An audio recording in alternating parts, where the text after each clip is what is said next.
Module 9, Automating Worksheet Tasks, Part 5, starting on page 9-14.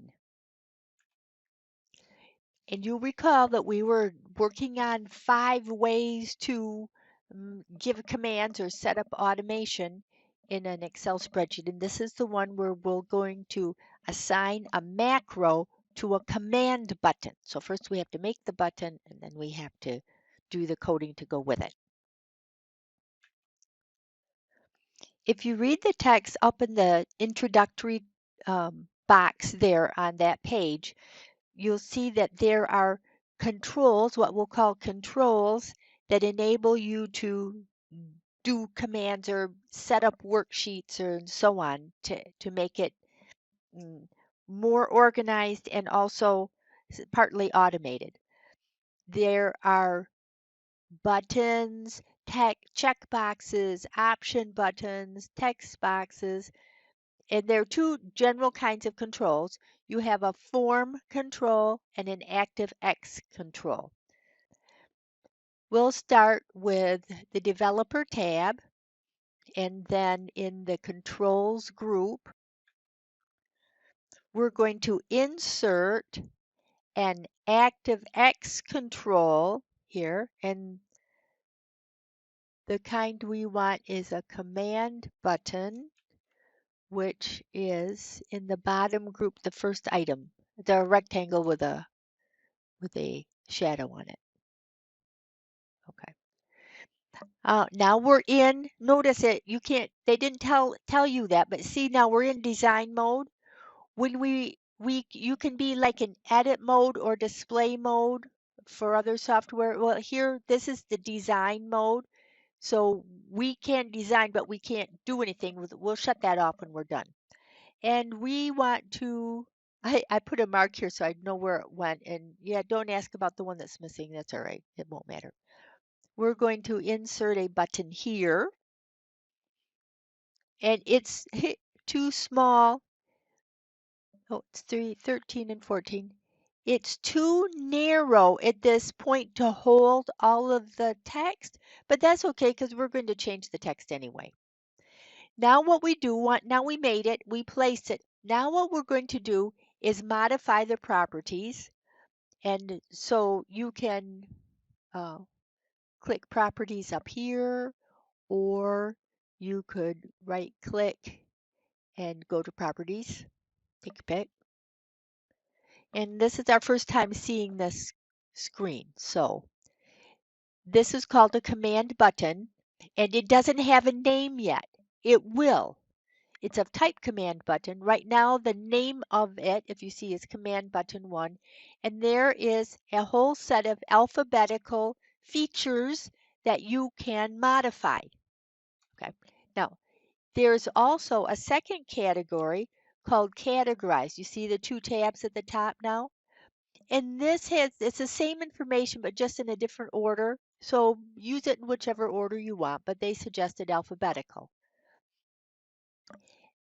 For each of these items, you can double click on the label part and then modify the text, or you can actually click in the text part, the part that you would modify, and change it. Yeah, take a pick, whatever.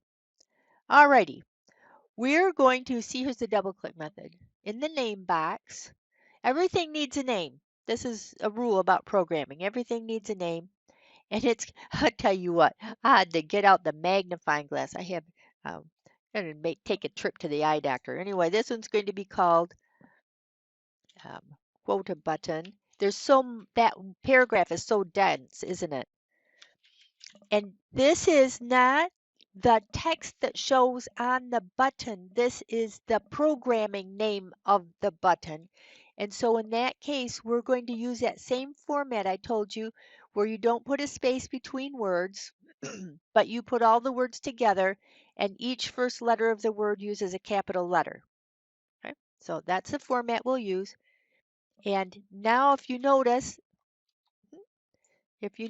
now, the name of the button has changed to quota button. Okay, we're going to do a couple more things here. In the caption box, C is for caption.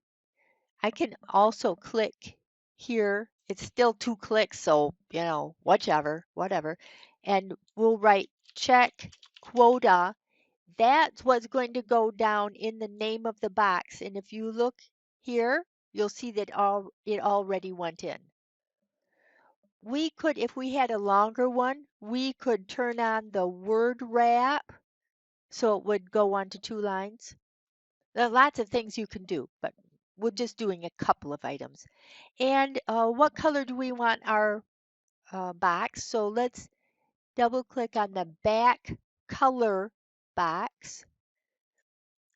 See, back color box, and it gives us a list box, and we were told to choose, I'm down in the middle of the vertical scroll bar, so it's up under, what's it called? Active title bar. Active title bar. Notice it turned blue. Did you see? Run back the video, you'll see. And then under font, one more thing. Under font, I double clicked it so I got a font dialog box, or if I had clicked the drop down, well, it's not a drop down, it's a 3 dots, the ellipsis, E-L-L-I-P-S-I-S, the ellipsis, and it still opened the same box, so it works either way. And I'll drag it down from the heading bar. And instead of scrolling all the way down to the T's, I'm just going to type times. Took me 3 letters. I got to Times New Roman and everything else the same. Watch the box now when I click OK. Look down at the box. See how the font changed? So those are the properties of the box. We finished that part. Now we're on the next step. So making the button, that's not too bad. It's a little bit strange, but you can do it. And now we're going to go view the code. This is where we're going to tell that button what to do when it gets clicked. We're in the Visual Basic Editor, the same as we were before. And what we want to say is, now this is, if you look down here on your Excel tab, we have the VB editor open and the Excel spreadsheet is still open.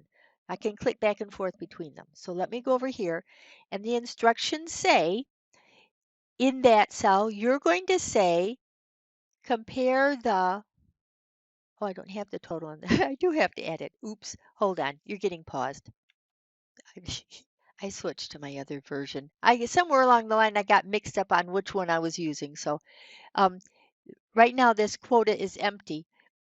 What they want us to do is look at cell B9 and compare that B9 value with what is in B3, which is currently nothing.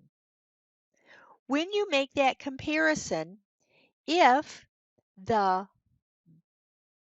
quota, if the amount that they made was more than the quota, then you write a message that says met quota. And if the amount that they made was less than the total, if the amount they made was less than the quota, then you write missed quota. You see it's an if then else statement. Okay. So let me go over to the coding, and I have to leave my mouse back down on this cell, okay, in order to make this work. So I'll go back to the code. Here's the code. And I already typed it, so I wanted to be sure I didn't make a mistake in front of you, right?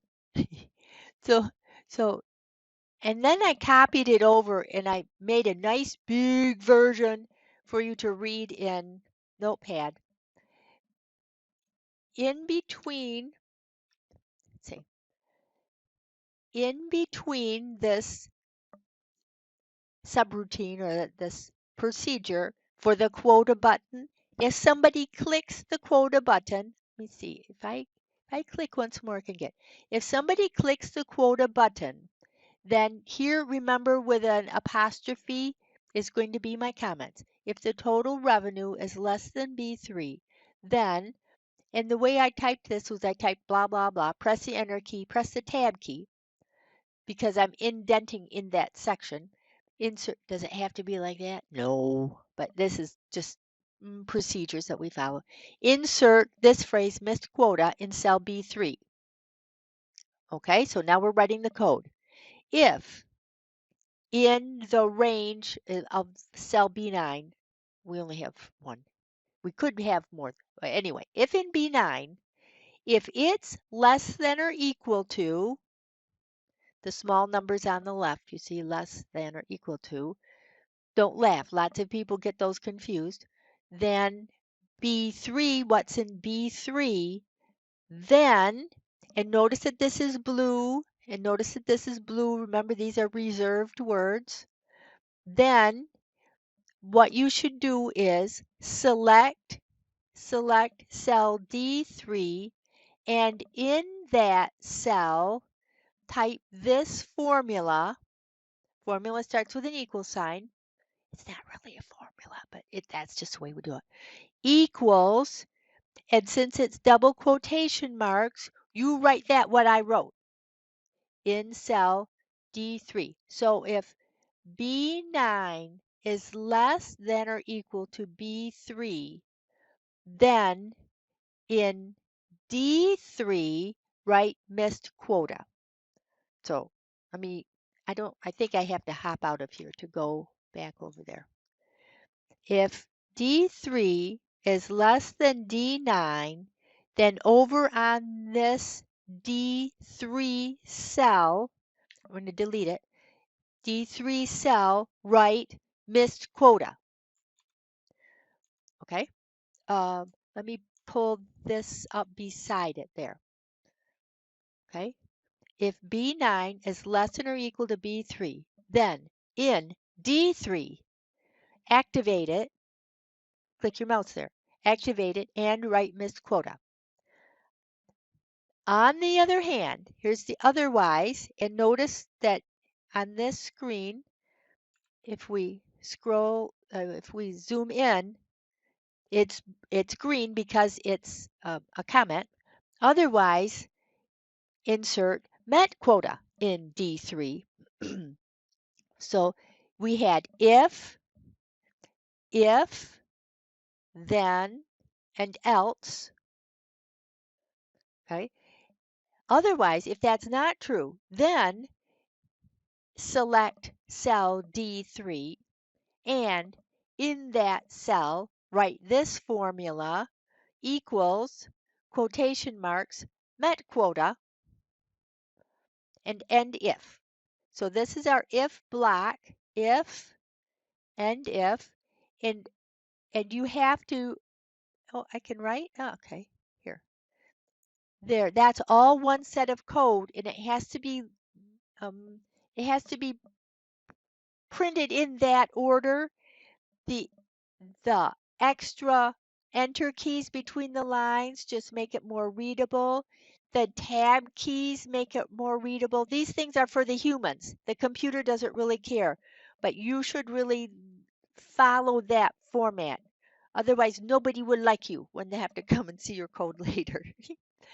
And then when you're done, be a good little kitty and put your toys back in the toy box. So select cell A1, which will then, I added this, it's not in the book, move your cursor back to the top. So it's a comment, even though it's not at the left margin, it's still a comment. So I said at the end of that line, I tabbed over and put apostrophe, move cursor back to the top. And now we're ending that. So here is our private procedure. You see, and those all go together. So we have the sub and end sub, and this is the programming that it takes to do the quota button when somebody clicks it. Is your brain a little bit boggled? That's okay, you know, because this is completely new if you haven't had programming. We don't blame you a bit. Now, up here, there are, let me show. Up here, you can choose the name of the procedure or function that you're working with. And in this option, you can choose which of the things you want to click or a double click or a right click or what if they use a key, or you can choose lots of options. So anyway, we want click. So if we're done, which we are, we cross our fingers now. We double check to be sure we don't have a typo. If we have a typo, we have to come back and edit in here. That's okay. You can do it. Then go back and either file and close, go back to Excel, or click the little X. That closes that window up. I could have switched back and forth, you know, if I want to leave it open. Anyway, I'm back here on my Excel spreadsheet. And now we have to test it. So let's do this. Let's see if it works. Fingers crossed. This is step 7. Assume that the quota, the boss determined the quota is 11,000. And when I press the enter key, nothing happens. But when I click this get quota, now it added missed quota. We could have formatted that when we typed it there, but that's beyond what we're learning for this class, for this lesson. Anyway, missed quota. And let's try it again. And let's say now that it's 8,000, press the enter key, well, or that green check box, which I didn't, and then check the quota. And this time the quota was 8,000, but this time we made 10,000. So it should say met quota.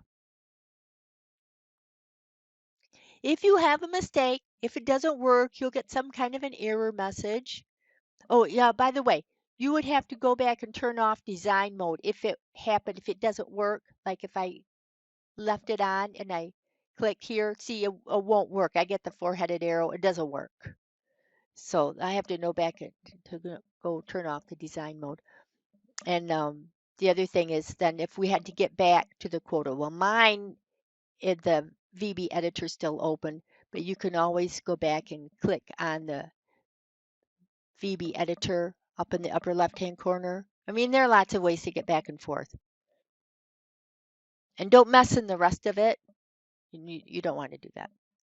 So, okay, I'm not going to show you the extra formatting that would be available that's in the gold box. It's okay, but I think this is enough for this lesson, right? That's okay. It takes a little practice, but you'll get it. Look at 18 minutes. Oh boy.